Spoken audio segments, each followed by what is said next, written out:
கிறிஸ்துவுக்குள் எனக்கு அருமையான தேவ ஜனமே, இந்த அதிகாலை வேளையிலே இயேசு கிறிஸ்துவின் நாமத்தின் மூலமாய் உங்களுக்கு நன்றியும் வாழ்த்துக்களையும் தெரிவிக்கிறேன். இன்றைக்கு நாம் இந்த உலகத்திலே யாரெல்லாமோ நம்மோடு கூட துணை நிற்க வேண்டும் என்று விரும்புகிறோம். ஆபத்து காலத்திலே, வேதனை இருந்த நாட்களே, துன்பம் நிறைந்த நாட்களிலே நம்மோடு கூட யாராவது ஒருவர் துணை நின்றால் நன்றாக இருக்குமே நாம் நினைத்து அநேக முறை நாம் வருந்தி இருக்கிறோம், வேதனைப்பட்டிருக்கிறோம். ஆனால் தேவனுடைய பிள்ளைகளாக இருக்கிற நமக்கு கர்த்தர் சொல்லுகிற காரியம் என்ன? இன்றைக்கு யார் நம்மோடு கூட துணை நிற்க வேண்டும் என்பதை வேதத்தின் மூலமாக அறிந்து கொள்ளுவோம். 2 தீமோத்தேயுவின் புத்தகம் 4ஆம் அதிகாரம் 17ஆம் வசனத்தில், கர்த்தரோ எனக்கு துணையாக நின்றார். அன்பான தெய்வ பிள்ளையை, இந்த உலகத்தில் எத்தனை பேர் துணை நின்றாலும் உனக்கு கர்த்தருடைய துணை இருக்குமானால் சகலமும் நன்மையாகவே மாறும். அவர் நம்மோடு கூட இருக்கிற காரியத்தில் எல்லாவற்றையும் வெற்றி சிறக்க செய்வார். அவர் நம்மோடு கூட நிற்பது, நம்மோடு கூட நடப்பது, நம்மோடு கூட வாழ்வதும் ஒரு பெரிய கிருபை. ஆகவே அவன் சொல்லுகிற காரியம் என்ன? கர்த்தாவே, நீர் எங்களுக்கு துணை நிற்கிறீர் என்று சொல்லுகிறான். அப்போஸ்தலனாகிய பவுலுக்கு கர்த்தர் துணை நிற்க காரணம் என்ன என்று சொன்னால், நாம் பார்க்கிறோம் கொலோசியர் புத்தகம் 1ஆம் அதிகாரம் 9வது வசனத்தில் நாம் பார்க்கும் பொழுது, அவர் இடைவிடாமல் ஜெபித்தார் என்று சொல்லி வாசிக்கிறோம். யாரெல்லாம் தேவனுடைய சமூகத்தில் இடைவிடாமல் ஜெபிக்கிறார்களோ, காலை முதல் மாலை வரைக்கும் தேவனோடு நல்ல உறவு இருக்கிறதோ, அவனுக்கு கர்த்தர் துணை நிற்கிறார். அவன் துணை நின்று காரியத்தை செய்ய அவர் வல்லவராக இருக்கிறார். அருமையான தேவப்பிள்ளை, இந்த கால வேளையில நீ கர்த்தர் உனக்கு துணை நிற்க வேண்டுமானால் உன்னுடைய ஜெப வாழ்க்கை எப்படி இருக்கிறது? நீ ஜெபத்தில் எவ்வளோதோறும் நிலைத்திருக்கிறாய்?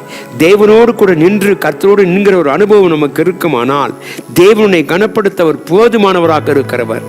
உனக்கு அவர் துணை நின்றால் போதும், சகலம் வெற்றியாக மாறும். தேவன் நமக்கு துணையாக நிற்க வேண்டுமானால் இதை கேட்டுக்கொண்டிருக்க அருமையான தேவ பிள்ளையே, நீ இடைவிடாமல் ஜெபிக்கிற ஜெபத்திலே நீ ஊக்கமாய் ஜெபித்தாயானால் வேதம் சொல்லுது, கர்த்தர் உனக்கு துணை நிற்பார். ஆண்டவர் உனக்கு துணை நின்றால் சகலமும் நன்மையாக மாறும்.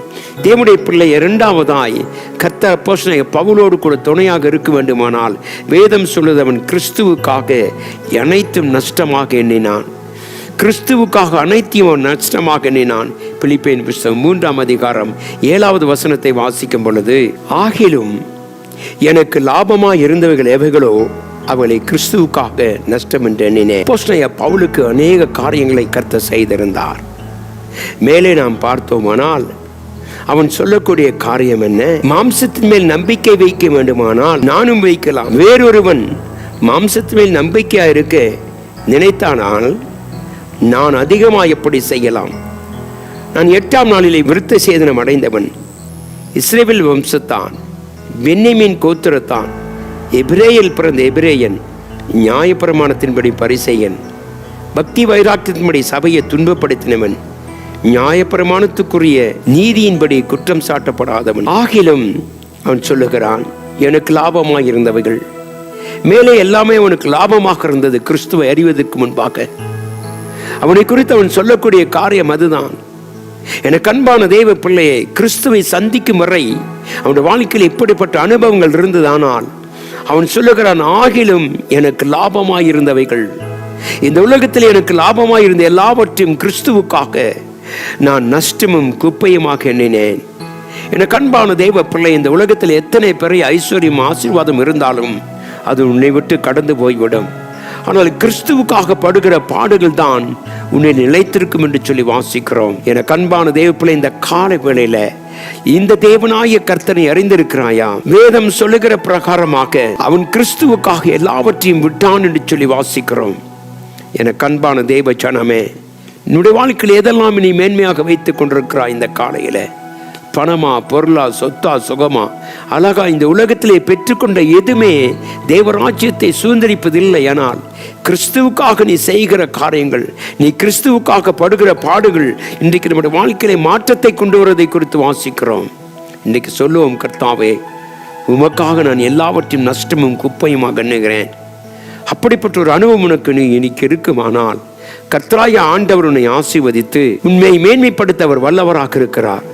கிறிஸ்துவின் நிமித்தமாக அவனை அனைத்தும் அவன் குப்பையாக நஷ்டமாக எண்ணினான். இன்றைக்கு உன்னுடைய அனுபவம் என்ன? இன்றைக்கு கிறிஸ்துவுக்குள் வாழ்ந்து கொண்டிருக்க தெய்வ ஜனமே, உன்னுடைய அனுபவம் என்ன? கிறிஸ்துவுக்காக நீ எதை விட்டிருக்கிறாய்? எதை கர்த்தருக்காக நீ இழந்திருக்கிறாய்? இந்த காலையில சொல்லுவோம், ஆண்டவரே, உமக்காக நான் எதையும் இழக்க ஆயத்தம். உன்னுடைய தீர்மானம் அப்படி இருந்தால் கர்த்தருடைய ஆசீர்வாதத்தை கனப்படுத்தி இந்த நாளிலே உன்னை மகிமைப்படுத்துவார். கர்த்தருடைய கிருபை உங்கள் மேல் இருப்பதாக. கர்த்தர் உங்களை ஆசீர்வதித்து மகிமைப்படுத்துவார். கண்களை மூடி ஜெபிப்போம். ஆண்டவராகிய இயேசு கிறிஸ்துவே, உம்முடைய நாமத்தினாலே கடந்து வருகிறோம்.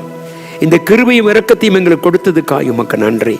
கர்த்தாவை, நாங்களும் கூட உமக்காக எல்லாவற்றையும் நஷ்டமும் குப்பையுமாக எண்ணுகிறோம் ஐயா. கர்த்தாவை, நீர் எங்களுக்கு துணை நிற்க வேண்டுமானால் நாங்கள் இரவு பகலாக ஜெபிக்க எங்களுக்கு அப்படிப்பட்ட ஒரு மனவாஞ்சியை தாரும் சுவாமி. இதை கேட்டுக்கொண்டிருக்கிற தெய்வ பிள்ளைகளை ஆசீர்வதியும். உடைய குடும்பங்களே இப்படிப்பட்ட மகிமையான காரியங்களை செய்வீராக.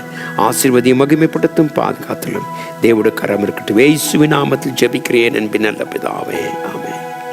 தேவன் நம் அனைவரோடும் கொடுப்பாராக. ஆமென்.